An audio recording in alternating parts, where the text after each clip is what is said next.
부장이야 부장. Cheers. 오늘 준비한 이야기는 원작 소설을 기반으로 류승룡 배우와 명세빈 배우의 신작 서울에 집이 있고 대기업 다니는 김 부장 이야기를 가지고 왔습니다. 주인공 김 부장은 모 대기업에서 25년째 근무 중이었습니다. 서울에는 자가를 소유하고 있었고 연봉은 약 1억 실수령액은 월 600만 원 정도였습니다. 겉으로 보기에는 흔히 말하는 중산층의 표본에 가까운 삶이었습니다. 출근길에 넥타이를 고르고 가끔 해외 출장을 다녔고 명함을 건넬 때 상대가 고개를 끄덕여주는 그런 안정된 하루들이 이어지고 있었습니다. 그에게는 작은 규칙들이 있었습니다. 해외 출장을 다녀오면 면세점에서 자신만의 상징을 하나씩 챙겼습니다. 몽블랑 가방이 있었습니다. 태그호이어 시계가 있었습니다. 실크 넥타이가 줄지어 걸려 있었습니다. 그 물건들은 단순한 소유가 아니라 자신이 여기까지 왔다는 증거처럼 느껴졌습니다. 대기업 부장이라면 이 정도는 걸쳐야 한다라는 원칙이 있었습니다. 그 원칙은 때로는 자존심의 다른 이름이었습니다. 어느 날 사소해 보였던 사건이 있었습니다.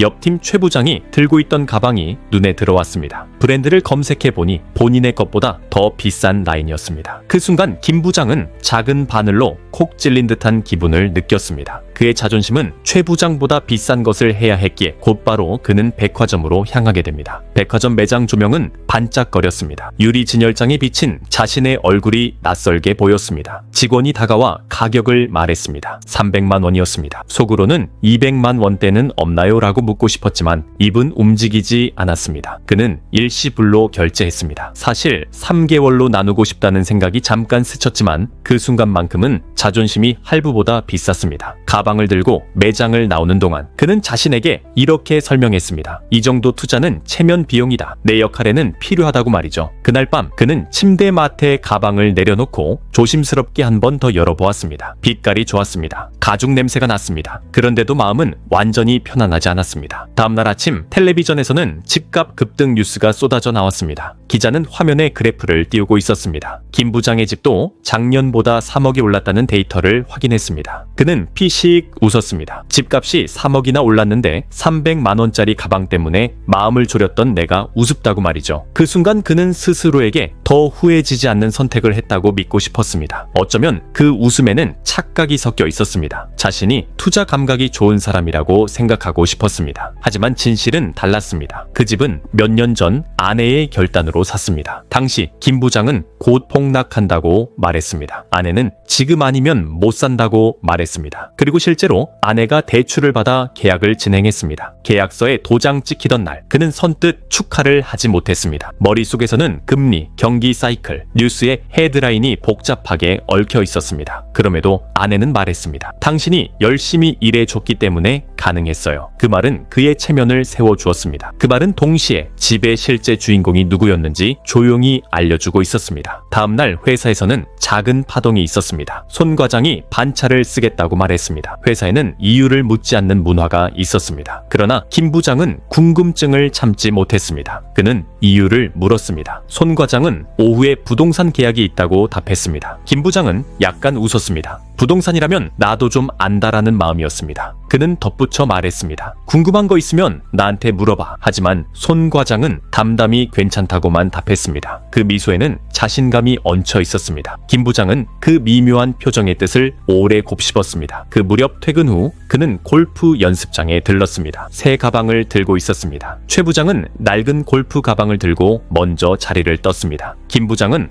혹시 차를 새로 바꿨는지 궁금해져서 주차장까지 배웅하는 척 따라갔습니다. 최 부장의 차량은 예전과 같았습니다. 15년 넘은 오래된 차였습니다. 트렁크 고장이 잦아 종종 손으로 여닫는 장면이 있었습니다. 그 모습을 보며 김 부장은 자신의 그랜저가 유독 근사해 보였습니다. 역시 국산이 최고지라는 말이 목 끝에서 맴돌았습니다. 그러나 이 비교의 놀이가 오래 가지는 못했습니다. 며칠 뒤 상무를 모시고 외근을 나가던 길에 우연히 최 부장의 집 주소를 알게 되었습니다. 호기심이 생겼습니다. 검색해보니 그 단지는 지역의 값비싼 최고급 아파트였습니다. 사진 속 단지는 푸른 조경과 규칙적인 동 배치가 인상적이었습니다. 같은 평수, 비슷한 입지임에도 최 부장 집이 본인 집보다 5억이 더 비쌌습니다. 그는 잠시 화면을 끄고 눈을 감았습니다. 설마 전세겠지라는 마음이 올라왔지만 이내 손 과장의 도움으로 최 부장이 그 아파트를 이미 4년 전에 매수한 걸 알게 되었습니다. 그 사실 앞에서 그는 잠깐 말문을 잃었습니다. 회사 일이라면 누구보다 잘 안다고 믿었습니다. 그런데 부동산에서는 후배에게도 뒤처져 있었습니다. 그날 밤 그는 집의 베란다에 나가 도시 불빛을 오래 바라봤습니다. 바람은 불었고 생각은 길어졌습니다. 인사철이 다가왔습니다. 김 부장은 전무에게 호출을 받았습니다. 그는 넥타이를 곧게 고쳐매고 문을 열었습니다. 이제 드디어 승진하나 싶어서 마음이 살짝 뛰었습니다. 그러나 결과는 희망퇴직 권고였습니다. 그 말은 방 안공기의 온도를 몇 도 낮췄습니다. 저녁에 상무와 단둘이 식탁에 마주 앉았습니다. 상무는 조용히 말을 꺼냈습니다. 김 부장, 회사에서 중요한 건 공감과 협업이야. 자네는 원칙을 잘 지키는 사람이지. 그런데 그 원칙이 경직으로 바뀌면 곤란해. 리더는 본인이 돋보이는 사람이 아니라 팀원들이 돋보이게 자리를 깔아주는 사람이야. 요즘은 야근과 회식으로 팀을 끌고 가는 시대가 아니야. 점심 소통을 더 좋아해. 자네가 먼저 듣고 먼저 물어봐야 해. 그 말은 김 부장에게 너무나 큰 충격이었습니다. 그는 그날 집으로 돌아오는 길에 길게 걸었습니다. 니온 사인 불빛이 인도에 흔들렸습니다. 머릿속에서는 그동안 자신이 했던 호통, 강요, 삼겹살 회식이 영화처럼 스쳐 지나갔습니다. 김 부장은 지방 공장으로 발령이 났습니다. 낯선 숙소에 얇은 커튼 사이로 새벽빛이 들어왔습니다. 아침은 단촐했습니다. 회사 식당의 된장국은 뜨거웠고 말수가 줄었습니다. 어느 날 인사팀장이 불렀습니다. 조건이 나쁘지 않은 희망퇴직 제안이었습니다. 위로금은 매년 1억씩 줄어드는 구조였습니다. 머리는 계산을 시작했습니다. 가슴은 외로움을 느꼈습니다. 공장에서는 친한 동료가 없었습니다. 퇴근 후 함께 맥주를 나눌 사람도 없었습니다. 그때 문득 출장길에서 받았던 상가 분양 명함이 떠올랐습니다. 코너 상가, 역세권, 프랜차이즈 임차 가능, 월세 400만 원에서 500만 원 기대. 바로 이거라고 생각을 한 그는 사직서를 냈고 곧바로 계약금을 송금했습니다. 마음속에서는 이미 월세 수입표가 돌아가고 있었습니다. 준공이 다가왔고 분양 사무실은 활기가 넘쳤습니다. 그러나 준공 후 약속했던 임차인은 나타나지 않았습니다. 분양 사무실은 어느 날 흔적도 없이 철수했습니다. 전화를 걸면 없는 번호라는 안내가 나왔습니다. 상황을 이해하는데 오래 걸리지 않았습니다. 그는 사기를 당했습니다. 잔고를 확인하는 손이 약간 떨렸습니다. 거실의 조명은 환했지만 마음은 어두웠습니다. 그날 밤 그는 아내와 맥주를 마셨습니다. 말문이 쉽게 열리지 않았습니다. 아내는 이런 말을 했습니다. 나는 당신이 좋다면서 성실하고 자신감 있는 사람이고 우리 집도 결국은 같이 지킨 거라고 말이죠. 그 말은 위로였고 동시에 거울이었습니다. 그는 그제야 깨달았습니다. 자신이 가장이라며 으스대던 시간 동안 집은 아내의 용기와 판단으로 지켜지고 있었습니다. 그는 오래 앉아 있었습니다. 맥주의 거품은 사라졌고 마음속의 오만도 조금씩 꺼졌습니다. 시간이 지나 그는 큰형의 세차장에서 일을 시작했습니다. 아침 공기는 물 냄새가 났습니다. 첫날 인사는 15도였습니다. 며칠 지나자 45도, 어느 날은 90도가 되었습니다. 예전에는 자신보다 못한 일을 한다고 단정하고는 사람들에게 무심했었습니다. 이제는 작은 스크래치에도 마음이 쓰였습니다. 수입차든 국산차든 다 같은 자동차였고 고객은 누구나 소중한 사람이었습니다. 그는 알게 되었습니다. 내가 잃은 것은 직함이 아니라 태도였다. 물줄기는 번들거리는 광택을 만들었습니다. 그의 마음에도 서서히 광택이 생겼습니다. 시간은 흘렀습니다. 김 부장은 여전히 세차장에서 물을 뿌렸습니다. 손목은 단단해졌고 허리는 예전보다 조금 더 유연해졌습니다. 그는 손님의 표정을 읽는 법을 배웠습니다. 사소한 친절이 큰 고마움이 되는 순간을 보았습니다. 가끔 회사 사람을 길에서 마주치기도 했습니다. 그럴 때면 마음이 덜컥했습니다. 그러나 그는 고개를 숙여 인사했습니다. 그 인사에는 과거와 달라진 평온이 담겨 있었습니다. 어느 저녁 그는 집으로 돌아와 아내와 캔 맥주를 마셨습니다. 아내가 말했습니다. 당신 참 열심히 살았어. 앞으로는 건강 챙기면서 행복하게 가자. 그는 고개를 끄덕였습니다. 나는 이제 과정을 즐기고 있어. 조금씩 나아지고 있어. 김 부장은 가끔 회사 건물 앞을 지나갈 일이 있었습니다. 유리 외벽에는 여전히 반짝이는 조명이 있었습니다. 출입문을 지나가는 사람들의 걸음은